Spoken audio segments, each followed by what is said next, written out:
आइए हम जानते हैं कि 14 फरवरी 2019 को पुलवामा हमला कैसे हुआ था। पुलवामा जिले के काकापोरा तहसील में एक युवक रहता था जिसका नाम आदिल अहमद डार था। आदिल 19 साल का था और मार्च 2018 में 12वीं की परीक्षा देने वाला था। लेकिन हमले से ठीक 13 महीने पहले वह भारतीय सेना के खिलाफ एक विरोध प्रदर्शन में शामिल हुआ। उस प्रदर्शन को रोकने के लिए सेना द्वारा हुई एक डमी फायरिंग में आदिल के पैर में गोली लग गई, जिससे वह घायल हो गया। इस घटना ने आदिल के दिल में भारतीय सेना और भारतीय नागरिकों के प्रति गहरी नफरत भर दी। बदला लेने की चाहत में आदिल ने जैश-ए-मोहम्मद नामक आतंकवादी संगठन को ज्वाइन कर लिया। वह आखिरी बार अपने माता पिता से मिला था जब वह साइकिल पर घर से निकला था। आदिल का घर पुलवामा से 10 किलोमीटर दूर था। पुलवामा हमला लेथपोरा में हुआ था। पुलवामा से 250 किलोमीटर दूर जम्मू में सीआरपीएफ का ट्रांजिट कैंप था, जहां से 14 फरवरी 2019 की सुबह सीआरपीएफ का काफिला निकला। सीआरपीएफ की गाड़ियां नेशनल हाईवे 24 पर चल रही थीं, जिसे जम्मू श्रीनगर हाईवे भी कहा जाता है। इन्हें श्रीनगर कैंप जाना था, लेकिन श्रीनगर पहुंचने से पहले पुलवामा में उन पर हमला कर दिया गया, जब काफिला लगभग 30 किलोमीटर दूर था। आदिल ने फरवरी 2018 से फरवरी 2019 तक एक साल जैश-ए-मोहम्मद नामक आतंकवादी संगठन के साथ गुजारा और वहीं प्रशिक्षण लिया।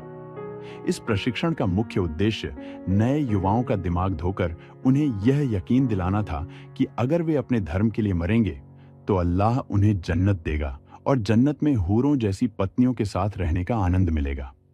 यह झूठा सपना आदिल के मन में बैठा दिया गया था और उसने इस हमले के लिए खुद को तैयार कर लिया। पुलवामा हमले की शुरुआत उसी विरोध प्रदर्शन से हुई थी जिसमें आदिल को गोली लगी थी। इस घटना ने उसके मन में भारतीय सेना के खिलाफ गहरी नफरत भर दी थी। भारतीय खुफिया विभाग से यह पता चला कि यह हमला दरअसल 9 फरवरी 2019 को होने वाला था, क्योंकि उस दिन कश्मीर के चर्चित आतंकवादी अफजल गुरु को भारत सरकार ने फांसी दी थी। लेकिन 9 फरवरी को सुरक्षा काफी कड़ी थी। इस कारण आतंकवादियों के लिए उस दिन हमला करना मुमकिन नहीं हो पाया।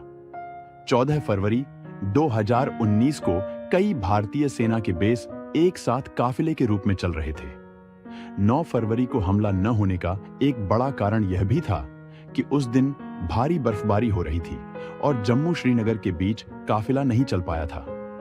लेकिन 14 फरवरी को जम्मू से श्रीनगर के लिए 78 बसों का काफिला रवाना हुआ, जिसमें कुल 2547 जवान थे। जैसे ही काफिला चला, जैश-ए-मोहम्मद आतंकवादी संगठन के हेड मसूद अजहर तक यह खबर पहुंच गई। जैश के मुख्यालय से आदेश मिले कि हमला कब और कैसे करना है। आदिल अहमद डार ने अपनी तैयारी शुरू कर दी। उसने एक एसयूवी में 200 किलो से अधिक आरडीएक्स और अमोनियम नाइट्रेट जैसे खतरनाक विस्फोटक भर लिए। यह विस्फोटक महीनों तक धीरे धीरे पाकिस्तान से पुलवामा में लाए गए थे। जैश के नेता मसूद अजहर ने इस हमले की योजना 6 महीने पहले ही बना ली थी। लगभग 6 घंटे के बाद सीआरपीएफ की यूनिट उधमपुर पहुंची, फिर 3 घंटे बाद रंभन जिले में, फिर 3 घंटे बाद कुलगाम में। वहां से पुलवामा की सीमा पर पहुंचने में 1 घंटे का समय लगा। लगभग 3:27 पर काफिला पुलवामा की सीमा में प्रवेश कर गया और आदिल अपनी एसयूवी लेकर निकल पड़ा। 3:37 पर उसने अपनी गाड़ी को हाईवे पर काफिले के बीच घुसा दिया और एक जबरदस्त धमाका कर दिया। धमाका इतना जोरदार था कि आसपास के घरों की खिड़कियों के शीशे तक टूट गए। इस हमले में सीआरपीएफ की 239वीं बटालियन के 40 जवान शहीद हो गए और 70 जवान घायल हो गए।